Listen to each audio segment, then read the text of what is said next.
Like, ain't no, Boosie is a villain.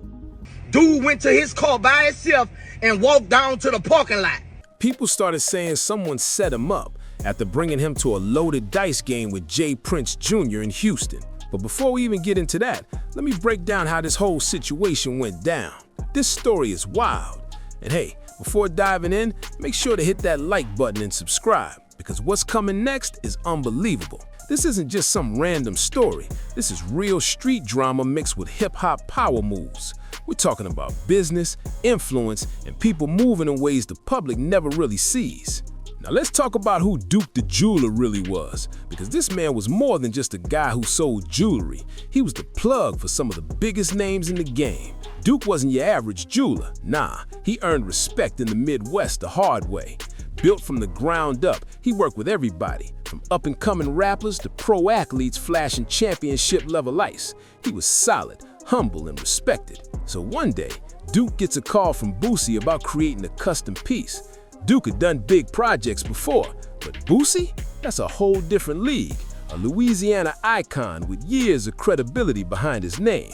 When Boosie calls you to make something special, that's not just business, that's an opportunity to level up your whole brand. But here's where things start looking strange. Boosie didn't ask Duke to handle the business in Chicago or Louisiana. He specifically told him to come down to Houston. That detail alone had people raising eyebrows. Something about that move didn't sit right with folks, and it made the whole situation look way more suspicious than anyone expected. Some dudes tried to rob him. See some dudes that tried to rob me and walked off by himself. Boosie told Duke about this huge Labor Day weekend event, making it sound like a golden opportunity. He said big names and major celebrities would be there, the kind of crowd that could change a jeweler's life overnight. Boosie painted this perfect picture of Duke connecting with stars, showing off his work, and locking in multiple high-paying orders. Duke was hyped about it too. He even shared on social media that he was heading to Houston, talking about all the business moves he was ready to make. But what he didn't know was that this trip was about to turn into something dark, a setup he never saw coming. And now, it's time to really look at how deep Jay Prince Jr.'s operation goes, because this story runs way deeper than most people think. Jay Prince Jr. has been linked to a slick system that's been happening for a while, and the way it's put together is chilling. It's not about quick hits or random robberies. This thing is organized, smooth, and planned to perfection. Here's how it's said to work. First, they pick targets, usually out-of-town rappers, athletes, or business people visiting Houston. They find out who's in the city, how much they're flashing, and what kind of jewelry or valuables they might have on them. Then comes the setup move. When we left out the concert, we under the garage. Dude went to his car by himself and walked down to the parking lot. That's when somebody tried to rob him and the dude. What the hell my 19-year-old cousin gonna try to rob and somebody? Bro, we getting money, man. Jay Prince Jr. doesn't just pull up on people. That's not his style. He plays the role of a respected Houston figure, someone who shows love to visitors coming through the city. He might hit you up online, have mutual friends introduce him, or even show up like he's there to network. But once he gets people comfortable, that's when the real game begins. He'll take them all around Houston, showing off the nightlife, introducing them to his circle, making everything feel like they're part of some private elite club. But the truth, it's all part of the setup. He builds trust step by step until the timing feels right to pull the move. That night, the plan was supposedly simple.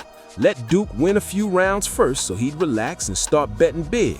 They wanted him to feel like luck was on his side. Then, when he was deep in the game, the fake dice would come into play, and they'd take back everything.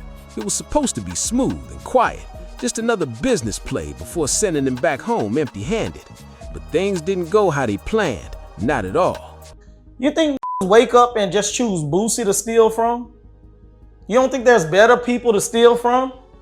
Like, it's not happening. Boosie is not a victim, dog. Like, ain't no, Boosie is a villain. Word from the street says Duke somehow ended up with the real dice instead of the rigged ones. Maybe someone got mixed up, maybe the switch didn't happen right. But whatever went down, it flipped the whole situation. Suddenly, Duke was winning, And not just a little, he reportedly walked away with more than $645,000 that night. That's wild. Duke was on fire, taking win after win, stacking chips, while the room grew cold about a minute. You could feel the tension rising. The same people who thought they had the upper hand were now losing heavy, and they did not like it one bit. These were people used to controlling every outcome, but now their own trick tables and loaded dice weren't doing anything. Boosie was standing right behind Duke the whole time, and people started noticing something strange. He kept whistling. At first, everyone thought he was just joking around or keeping the vibe light, but later on, people began to say those whistles might actually be coded signals. It looked like he was sending quiet messages to others in the room, maybe trying to coordinate what to do next. Man,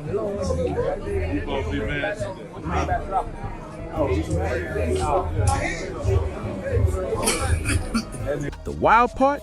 Duke wasn't even acting arrogant about his wins. Even with all that cash stacking up, he was cool, respectful, and calm.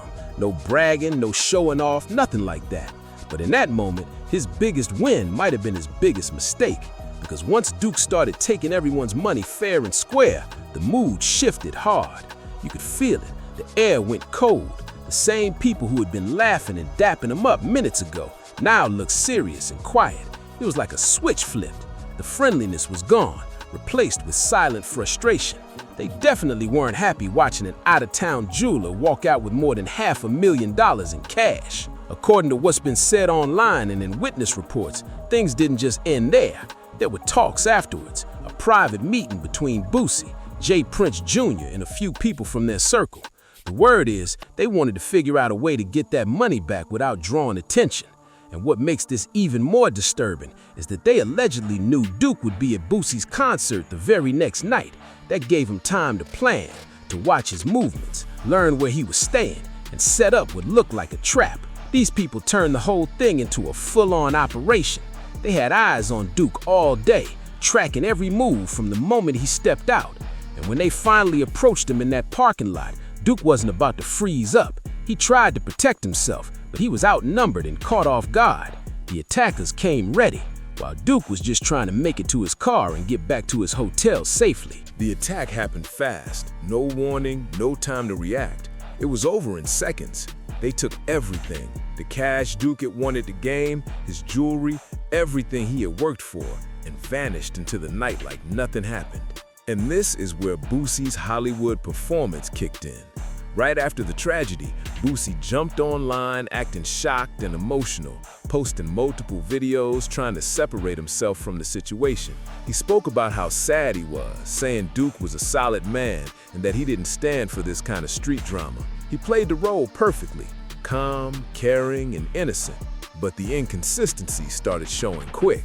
Boosie even tried to make it sound like Duke lost money that night, when everyone who was there knows Duke walked away winning big. He claimed Duke wasn't upset about losing, but that doesn't even add up, because how can you be upset about losing when you actually walked away with over $600,000 in winnings? The whole story just didn't make sense anymore. And what really made people start questioning everything was how Boosie kept switching up his version of events. First, he said Duke left the concert alone. Then he said Duke was with some other people. Later, he switched it again. The most disturbing part about Boosie's reaction was how he tried to flip the whole thing, turning Duke's tragic passing into a moment to make himself look like the one being attacked. He went online talking about how people were blaming him unfairly, how social media was stressing him out, and all the rumors were affecting his peace of mind. But come on. A man lost his life, and the first thing he talks about is his own image. That rubbed a lot of people the wrong way. The sympathy in those videos didn't feel real at all. You could tell it was forced, like he was putting on a show for the camera. Real grief doesn't look polished. It's raw, emotional, and unfiltered. But Boosie looked too smooth, too rehearsed, and that made people start questioning everything even more. The harder he tried to look innocent, the guiltier he seemed to a lot of folks watching. Then things got even crazier. Fans started digging. They found footage that allegedly showed Boosie's nephew leaving the building just minutes before Duke was attacked. That discovery had the internet going wild. People started piecing together the timeline using clips, witness reports, and posts, and what they came up with looked suspiciously organized. To make things worse, investigators reportedly found Duke's Louis Vuitton bag, the one with his jewelry, inside Boosie's place. How do you even explain that? Boosie claimed Duke asked him to hold the bag during the dice game, but after everything went down, why wasn't it returned to Duke's family? Why was it sitting at Boosie's spot like it belonged there? That detail alone had everyone talking. And it didn't stop there. People online started connecting this whole situation to other strange incidents linked to J. Prince Jr., building an even bigger picture of something way more complex than anyone first thought.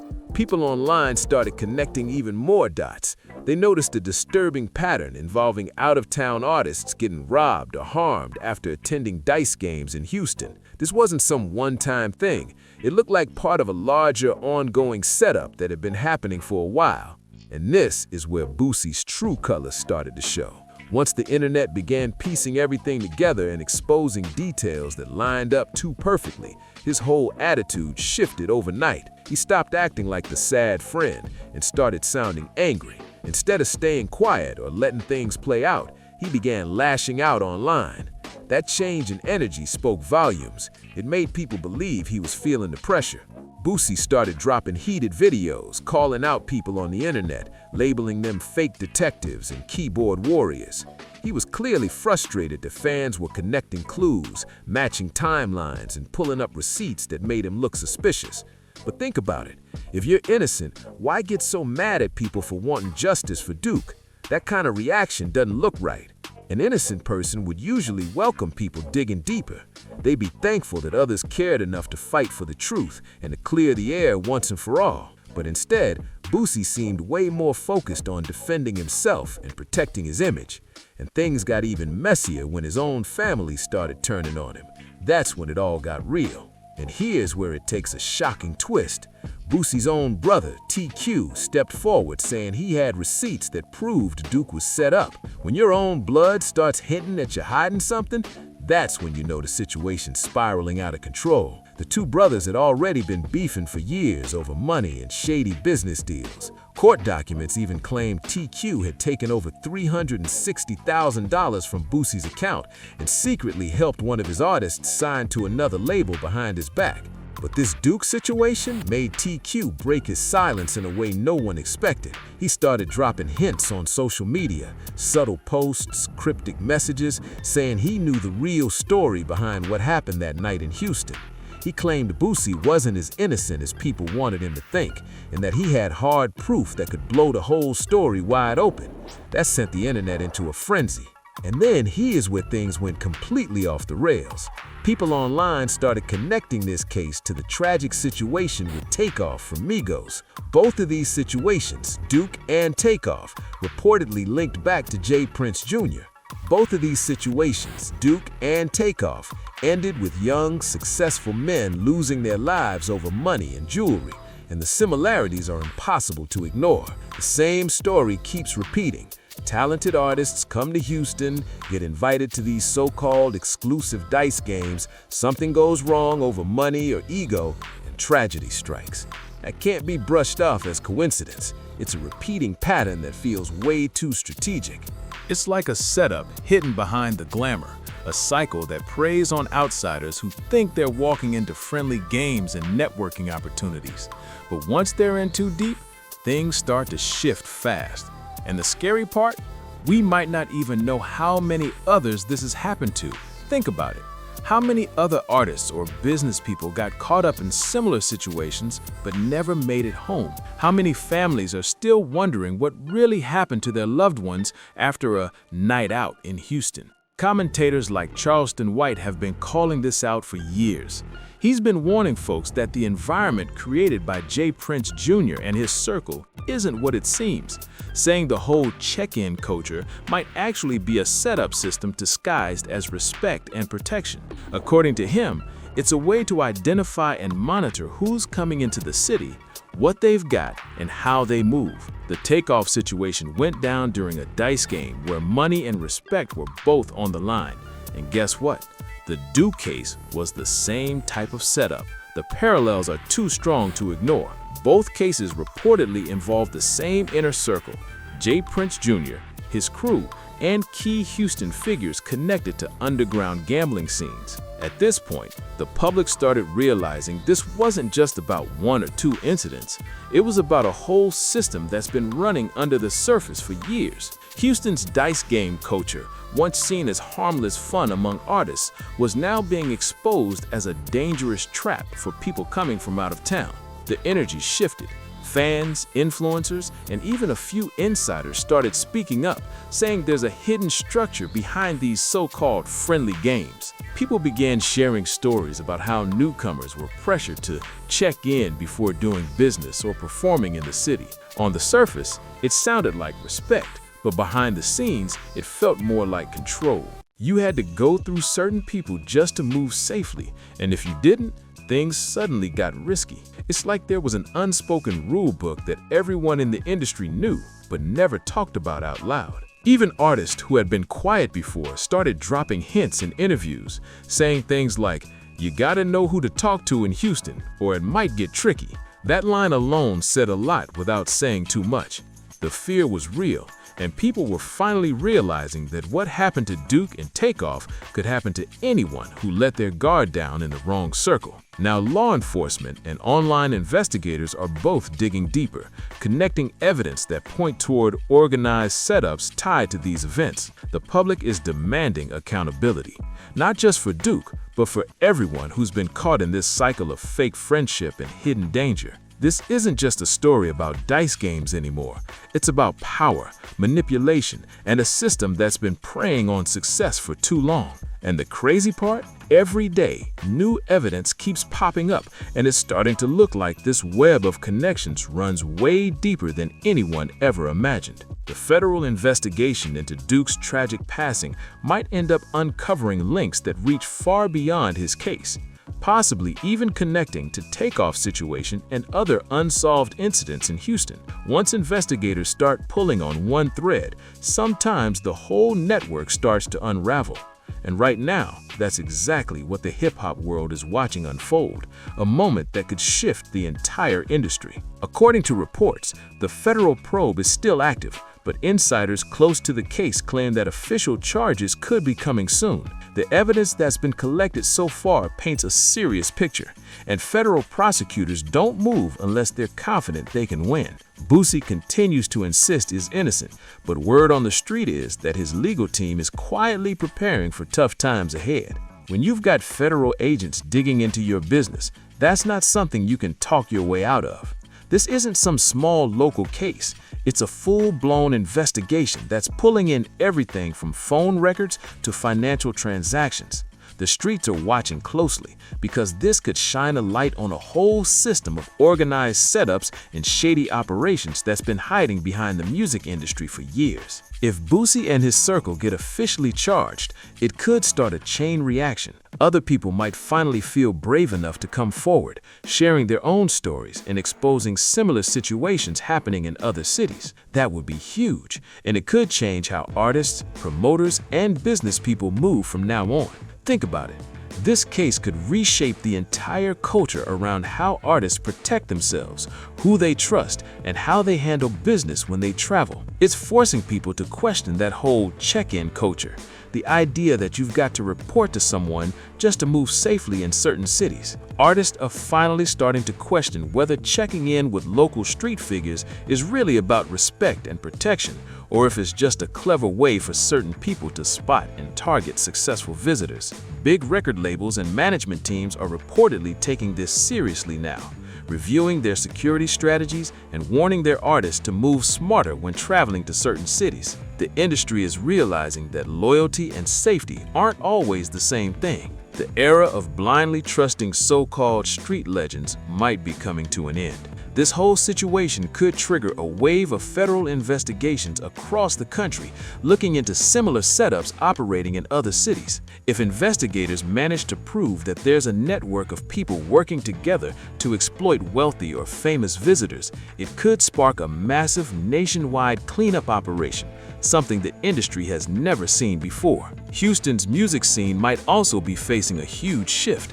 If J. Prince Jr. and his crew end up being charged, that could completely flip the city's power structure. Artists and entrepreneurs who've been playing it safe for years might finally be able to move freely. No more paying extra respect fees or feeling like they need permission to do business in their own city. That alone would change everything. And that's the full picture of how Boosie allegedly set up Duke the Jeweler, a story that shocked the whole industry and sparked a deeper look at what's really going on behind the scenes. From the loaded dice game to the emotional reaction videos to the ongoing federal investigation, every piece of evidence points toward a carefully planned setup that went way too far. But this isn't just about one case anymore. It's about a system that's been quietly preying on success for years. For years, Duke the Jeweler was seen as just another tragedy, but now it's clear he was one victim in a much bigger pattern of manipulation and exploitation that needs to be brought to light and stopped for good. His story isn't just about one man. It's about a whole system that's been preying on success, using money and power to control who wins and who loses. And the fact that Boosie's own family started calling him out says everything. When your own blood can't stand by you anymore, that means the truth has cut too deep to ignore. Family usually protects each other no matter what, so when they start speaking against you, that's when you know a line's been crossed that can't ever be taken back. Right now, the federal investigation is still moving forward, but every sign points toward major charges coming soon. There's too much evidence stacking up. The witnesses are talking, the timelines are matching, and the connections are becoming impossible to deny. Prosecutors don't step in unless they see a strong case, and from what's being said behind the scenes, this one's looking solid. And hey, if you just learned something new from this breakdown, make sure to hit that like button and subscribe, because this story is still unfolding and it's getting deeper by the day.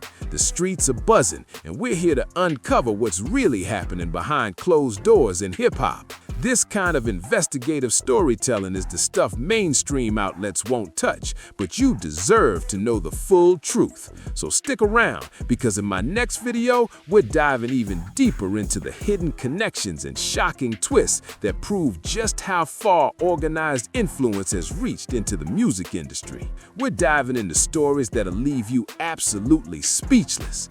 Cases that expose the dark side of fame and power in ways most people could never imagine. Stay sharp out there, because not everyone smiling in your face is really your friend. Sometimes the same people who invite you into the room are the ones secretly plotting to take advantage of you the moment you let your guard down.